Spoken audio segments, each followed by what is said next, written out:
Greetings, everybody. Welcome to OT Watchtower, the show where we break down the latest ICS advisories, OT vulnerabilities, and critical infrastructure threats every single week. If you're in cybersecurity, industrial operations, or just want to stay ahead of threats to control systems, this is the channel for you.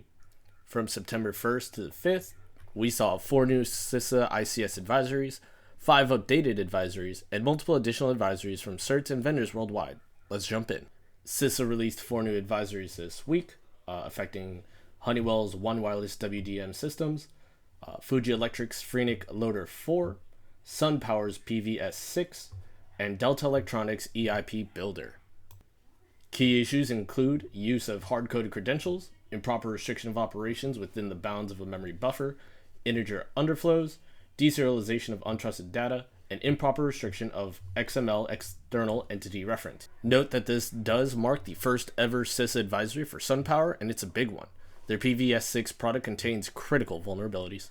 For this week, we had 1 critical vulnerability, 2 high, and 1 medium.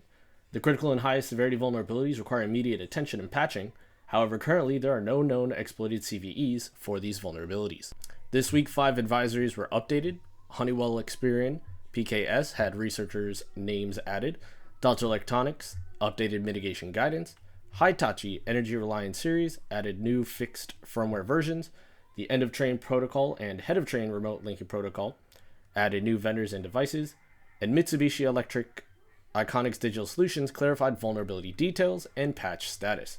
The most important changes here are for Delta and Mitsubishi, where mitigation details were updated.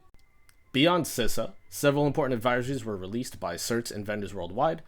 Endress+Hauser from Germany, ProLine 10 devices with maintenance and credential issues. Meinberg from Germany, again, multiple advisories for LAN time network time servers, including high severity vulnerabilities. Digilent from the US, electronic measurement equipment issues. MediaTek and Unisoc from Asia had chipset vulnerabilities impacting mobile and IoT devices.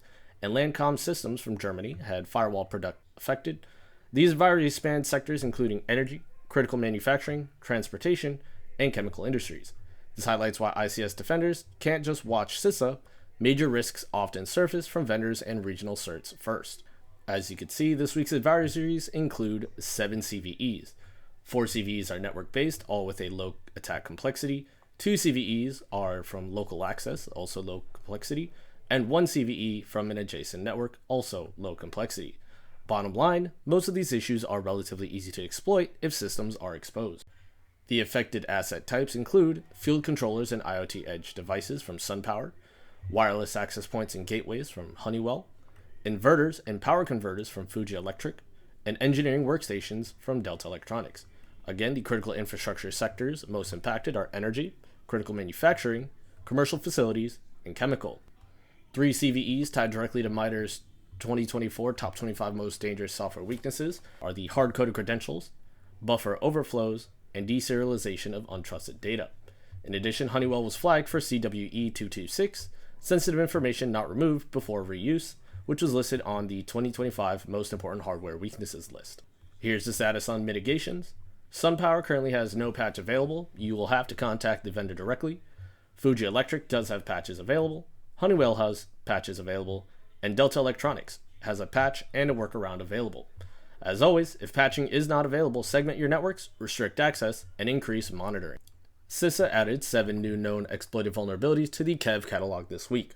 While none tied to ICS directly, they do include TP-Link routers have a command injection authentication bypass, Meta WhatsApp has an authorization flaw, Android runtime has a use after free vulnerability, and Linux kernel has a race condition bug.